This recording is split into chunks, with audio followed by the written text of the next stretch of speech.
So hello guys, welcome back. So നമ്മൾ student പോകുന്നത് bleach എന്ന് പറഞ്ഞ ജാപ്പനീസ് ആനിമി TV സീരീസിൻ്റെ സീസൺ 2-ൻ്റെ അകത്തിലെ 6ാമത്തെ എപ്പിസോഡും 11ാമത്തെ എപ്പിസോഡ് നമ്പർ കൗണ്ട് 26 സോ ഈ എക്സ്പ്ലനേഷനിലോട്ട് പോകുന്നതിന് മുന്നേ നമ്മുടെ ചാനൽ ആദ്യമായിട്ട് കാണുന്ന ഒരാളാണ് നിങ്ങളെങ്കിൽ ജസ്റ്റ് ഒന്ന് സബ്സ്ക്രൈബ് ചെയ്തേക്കുക. അതുപോലെ തന്നെ വീഡിയോക്ക് ലൈക്ക് തന്നേക്കുക. സോ നമുക്ക് നേരെ എക്സ്പ്ലനേഷനിലേക്ക് പോകാം. സോ ഗൈസ്, എപ്പിസോഡ് തുടക്കുന്നതിനെ കാണിക്കുന്നത് സോൾ സൊസൈറ്റിയിൽ വളരെയധികം വിഷമിച്ചിരിക്കുന്ന നമ്മുടെ റൂക്കിയ കുച്ചിക്കിനെയാണ്. ഇനി എന്ത് ചെയ്യണമെന്ന് അറിയത്തില്ല. അവളുടെ എക്സിക്യൂഷൻ ഇനി 23 ദിവസത്തിനുള്ളിൽ നടക്കുന്നതായി സമയത്തായിരുന്നു നമ്മുടെ ഇച്ചിഗോയും കൂട്ടുകാരും ക്യാനോൺ ബോൾ വഴി സോൾ സൊസൈറ്റിയിലേക്ക് കടക്കുന്നത്. എന്നാൽ എന്തോ ഒരു പവർ കാരണം അവർ 4 പേരും 4 സ്ഥലത്തിലേക്ക് തെറിച്ചു വീഴുകയാണ്.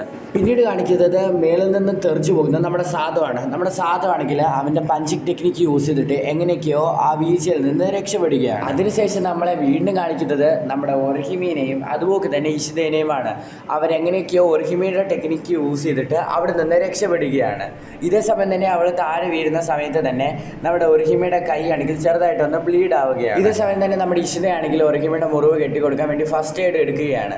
ഇതേ സമയം തന്നെ നമ്മുടെ ഒർഹിമ പറയുകയാണ് അതിൻ്റെ ഒന്നും ആവശ്യമില്ല, കുഴപ്പമൊന്നുമില്ല നമ്മുടെ ഒർഹിമ പറയുകയാണ്. അങ്ങനെ അവർ രണ്ടുപേരും അവിടെ നിന്ന് പെട്ടെന്ന് തന്നെ ഓടിപ്പോവുകയാണ്. പിന്നീട് കാണിക്കുന്നത് നമ്മുടെ ഇച്ചിഗോനെയും ഗാച്ചുവിനെയുമാണ്. നമ്മുടെ ഗാച്ചു ആണെങ്കിൽ അവൻ്റെ സോൾ ടെക്നിക്കായിട്ടുള്ള സാൻഡ് ടെക്നിക്ക് യൂസ് ചെയ്തിട്ട് അവർ രണ്ടുപേരും മുറിവുകളൊന്നും പറ്റാതെ അവിടെ നിന്ന് രക്ഷപ്പെടുകയാണ്. എന്നാൽ ആ മണ്ണിൽ വീഴുന്ന സമയത്ത് തന്നെ അവരുടെ വായിക്കകത്തിലേക്ക് ഒരുപാടധികം മണ്ണൊക്കെ വീഴുന്നത് കണ്ടുകൊണ്ട് തന്നെ നമ്മുടെ ഇച്ചിഗോയും ഗാച്ചുവും അവിടെ കിടന്ന് അടിയുണ്ടാക്കിയാണ് എന്തുവാണ് ഈ കാണിക്കുന്നതെന്നൊക്കെ പറഞ്ഞുകൊണ്ട്. ഇതേ സമയത്ത് തന്നെ അങ്ങോട്ട് 2 സോൾ റിപ്പേഴ്സ് വഴി 2 സോൾ റിപ്പേഴ്സ് വന്നു ഉടനെ സമയത്ത് തന്നെ നമുക്ക് കറക്റ്റായിട്ടുള്ള ആൾക്കാരെ കിട്ടിയെന്ന് പറയുകയാണ്. എന്നിട്ട് അവരവിടെ കിടന്ന് ഡാൻസ് കളിക്കുകയാണ്. ഇത് കണ്ടിട്ട് നമ്മുടെ ഇച്ചിഗോയ്ക്കും ഗാച്ചുവിനും ഇവിടെ എന്താണ് സംഭവിക്കുന്നതെന്ന് മനസ്സിലാകുന്നില്ല. ഇവന്മാർ സോൾ റിപ്പേഴ്സ് ആണോ അതോ വട്ടന്മാരാണോ എന്ന് പറഞ്ഞ് ചിന്തിച്ചുകൊണ്ടിരിക്കുക. തലവനായിട്ടുള്ള സോൾ റിപ്പറിൻ്റെ പേരാണ് ഇക്കാക്കു. അവൻ അവിടെ കിടന്ന് വീണ്ടും വീണ്ടും ഡാൻസ് കളിച്ചുകൊണ്ടിരിക്കുകയാണ്. എന്നാൽ നമ്മുടെ ഇച്ചിഗോയും ഗാച്ചുവും അത് വലുതായിട്ടൊന്നും മൈൻഡ് ചെയ്യുന്നില്ല. ഇവനൊരു പൊട്ടനാണെന്ന് നമ്മുടെ ഇച്ചിഗോയ്ക്കും ഗാച്ചുവിനും മനസ്സിലാകുക. ഇതേ സമയം തന്നെ നമ്മുടെ ഗാച്ചു ആണെങ്കിൽ ഇവർ ഡാൻസ് കളിച്ചുകൊണ്ടിരിക്കുന്ന സമയത്ത് തന്നെ ഇവിടെ നിന്ന് ഓടിപ്പോകാമെന്ന് പറഞ്ഞ് പ്ലാൻ ചെയ്യുന്നു. ഇതേ സമയം തന്നെ ആ മൊട്ടത്തലയും ചോദിക്കുകയാണ് നിങ്ങൾ എന്താണ് പ്ലാൻ ചെയ്യുന്നത്. നമ്മുടെ ഇച്ചിഗോ ആണെങ്കിൽ അതിന് സമ്മതിക്കുന്നില്ല. നമ്മുടെ ഇച്ചിഗോ പറയുകയാണ് ഞാൻ ഈ സോൾ റിപ്പേഴ്സിൻ്റെ കൂടെ ഫൈറ്റ് ചെയ്യാൻ വേണ്ടി പോകുകയാണെന്ന്. അങ്ങനെ അവർ രണ്ടുപേരും അടി ഉണ്ടാക്കിയിട്ട് നമ്മുടെ ഗാച്ചു ആണെങ്കിൽ അവിടെ നിന്ന് പെട്ടെന്ന് തന്നെ ഓടിപ്പോകുകയാണ്. കണ്ടുടനെ തന്നെ അപ്പുറത്ത് നിന്ന് ആ സോൾ റിപ്പർ ആണെങ്കിൽ നമ്മുടെ ഗാച്ചുവിൻ്റെ പുറകെ ഓടുകയാണ്. നമ്മുടെ ഗാച്ചു ആണെങ്കിൽ കണ്ട വരി വിട്ടുകൊണ്ടിരിക്കുക. സമയം തന്നെ ആ മൊട്ടത്തലയനായിട്ടുള്ള സോൾ റിപ്പർ ചോദിക്കുകയാണ് നീ എന്താണ് നിന്റെ കൂട്ടുകാരനെ പോലെ തന്നെ ഇവിടെ നിന്ന് ഓടി രക്ഷപ്പെടാൻ ശ്രമിക്കാഞ്ഞത്. കാരണം നീ എന്നെക്കാട്ടിൽ സ്ട്രോങ് ആണെങ്കിൽ നിനക്ക് ഉറപ്പായിട്ടും എന്നെ ഓടിപ്പിടിക്കാൻ വേണ്ടി സാധിക്കും. അഥവാ ഞാനാണ് നിന്നെക്കാട്ടിൽ സ്ട്രോങ് എങ്കിൽ ഇപ്പം ഞാൻ നിന്നെ ഇവിടെ വെച്ച് തന്നെ ഡിഫീറ്റ് ചെയ്യുമെന്ന് നമ്മുടെ ഇച്ചിഗോ പറഞ്ഞു. അങ്ങനെ അവർ രണ്ടുപേരും അവരുടെ സമ്പത്ത് പുറത്തെടുക്കുകയാണ്. എന്നിട്ട് അവർ തമ്മിൽ ഫൈറ്റ് ചെയ്യാൻ വേണ്ടി തുടങ്ങുകയാണ്. തുടക്കം തന്നെ ആ മൊട്ടത്തലയനായിട്ടുള്ള സോൾ റിപ്പർ ഇച്ചിഗോനെ ആക്രമിക്കാൻ വരുന്നുണ്ടെങ്കിലും അവിടെ നിന്ന് ചാടി രക്ഷപ്പെടുകയാണ്. പിന്നീട് കാണിക്കുന്നത് നമ്മുടെ ഗാച്ചുവിന്റെ പുറകെ ഓടിക്കൊണ്ടിരിക്കുന്ന സോൾ റിപ്പറിനെയും അതുപോലെ തന്നെ നമ്മുടെ ഗാച്ചുവിനെയാണ്. നമ്മുടെ ഗാച്ചു ഓടിക്കൊണ്ടിരിക്കുന്ന സമയത്താണ് മനസ്സിലാക്കുന്നത് ഇനി ഓടാൻ വേണ്ടി സ്ഥലമില്ലെന്ന്. എന്നാൽ ഇതേ സമയം തന്നെ അവൻ്റെ സാൻഡ് ടെക്നിക്ക് യൂസ് ചെയ്തിട്ട് നമ്മുടെ ഗാച്ചു ആ ഭിത്തി തുളച്ചിട്ട് അതിൻ്റെ അപ്പുറത്തേക്ക് വേണ്ടി പോവുകയാണ്.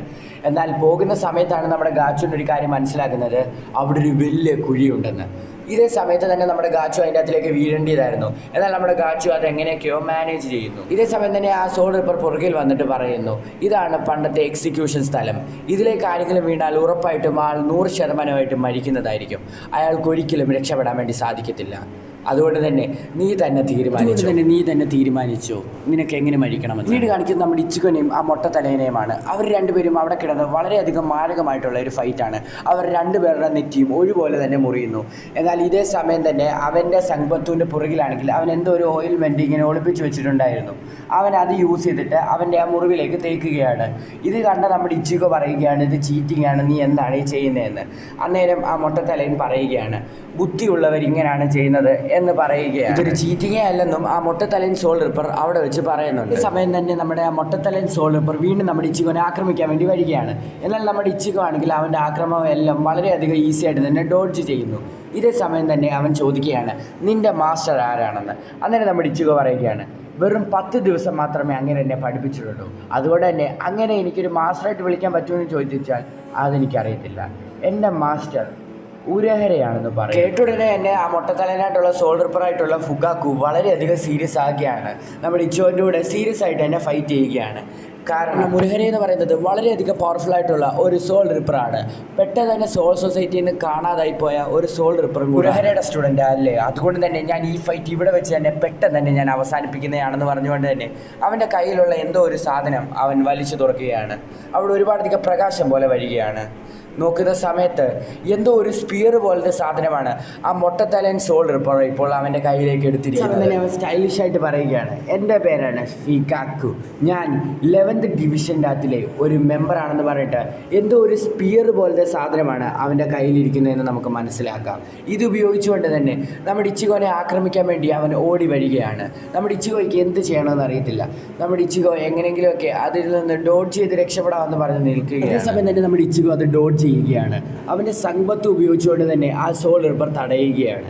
എന്നാൽ ഇതേ സമയം തന്നെ ആ പുറകിലുണ്ടായിരുന്ന സ്പിയർ ഉണ്ടല്ലോ, അത് വളഞ്ഞു തിരിഞ്ഞ് നമ്മുടെ ഇച്ചിഗോനെ വീണ്ടും ആക്രമിക്കാൻ വേണ്ടി വരികയാണ്. നമ്മുടെ ഇച്ചിഗോയുടെ കൈയൊക്കെ ചെറുതായിട്ട് മുറിയുന്നുണ്ട്. അവിടെ വളരെയധികം സ്ട്രോങ് ആണെന്ന് ആ മൊട്ടത്തലയനായിട്ടുള്ള സോൾ റിപ്പർ നമ്മുടെ ഇച്ചിഗോനോട് പറയുകയാണ്. നിന്റെ അടുത്ത് ഒരുപാടധികം ഫൈറ്റിംഗ് എക്സ്പീരിയൻസ് ഒന്നുമില്ല, അതുകൊണ്ട് മാത്രമാണ് നിന്റെ ദേഹത്ത് എനിക്ക് ഇത്രയധികം മുറിവുകൾ ഉണ്ടാക്കാൻ വേണ്ടി സാധിച്ചത്. അവർ രണ്ടുപേരും കൂടെ വീണ്ടും ഫൈറ്റ് ചെയ്യാൻ വേണ്ടി തുടങ്ങുകയാണ്. പിന്നീട് കാണിക്കുന്നത് നമ്മുടെ ഗാച്ചുവിനെയാണ്. നമ്മുടെ ഗാച്ചുവിനെ ആ സോൾ റിപ്പർ ആ എക്സിക്യൂഷൻ കുരിയിലേക്ക് തള്ളിവിട്ടെങ്കിലും അവൻ്റെ കയ്യിലുണ്ടായിരുന്ന സ്പെയർ ആയിട്ടുള്ള ക്യാനോൺ ബോൾ യൂസ് ചെയ്തിട്ട് അവൻ രക്ഷപ്പെടുന്നു. ആ സോൾ റിപ്പർ അവൻ്റെ സമ്പത്ത് യൂസ് ചെയ്തിട്ട് അത് വെട്ടാൻ ശ്രമിക്കുന്നുണ്ടെങ്കിലും അതിനൊരു പോറൽ പോലും പറ്റുന്നു. അതേസമയം തന്നെ ആ പവർ കാരണം ആ ക്യാനോൺ ബോൾ അവിടെ വെച്ച് പൊട്ടിത്തെറിക്കുകയാണ്. നമ്മുടെ ഗാച്ചു ആണെങ്കിൽ അവൻ്റെ കയ്യിൽ നിന്ന് എങ്ങനെയൊക്കെയോ രക്ഷപ്പെട്ടിട്ട് അവിടെ തറയിൽ അടിച്ച് വീഴുന്നുണ്ടെങ്കിലും നമ്മുടെ ഗാച്ചു ആണെങ്കിൽ എഴുന്നേറ്റിട്ട് അവനെ ചന്തിയിൽ കൊട്ടിയൊക്കെ കാണിച്ചിട്ട് അവിടെ നിന്ന് ഓടി രക്ഷപ്പെടുകയാണ്. സോ അവിടെ വെച്ചാണ് ബ്ലീച്ച് എന്ന് പറഞ്ഞ ജാപ്പനീസ് ആനിമി TV സീരീസിൻ്റെ സീസൺ 2-ൻ്റെ അകത്തിലെ 6ാമത്തെ എപ്പിസോഡും അല്ലാത്ത എപ്പിസോഡ് നമ്പർ കൗണ്ട് 26 അവസാനിക്കുന്നത്. സോ ഗൈസ്, നമ്മുടെ ചാനൽ ആദ്യമായിട്ട് കാണുന്ന ഒരാളാണ് നിങ്ങളെങ്കിൽ ജസ്റ്റ് ഒന്ന് സബ്സ്ക്രൈബ് ചെയ്തേക്കാം. ഞാൻ നേരത്തെ പറഞ്ഞതുപോലെ തന്നെ നമ്മുടെ ചാനൽ റോഡ് ടു 3K സബ്സ്ക്രൈബേഴ്സാണ്. നിങ്ങൾ സപ്പോർട്ട് ചെയ്താൽ ഉറപ്പായിട്ടും നേരത്തെ തന്നെ 3K സബ്സ്ക്രൈബേഴ്സ് അടിക്കാവുന്നതായിരിക്കും. സോ ഗൈസ്, അതുപോലെ തന്നെ ഈ വീഡിയോക്ക് ലൈക്ക് എന്നേക്ക്. സോ ഗൈസ്, അടുത്ത ദിവസം അടുത്തൊരു വീഡിയോ ആയിട്ട് വരുന്നവരേക്കും ടാറ്റ ബൈ പീസ്.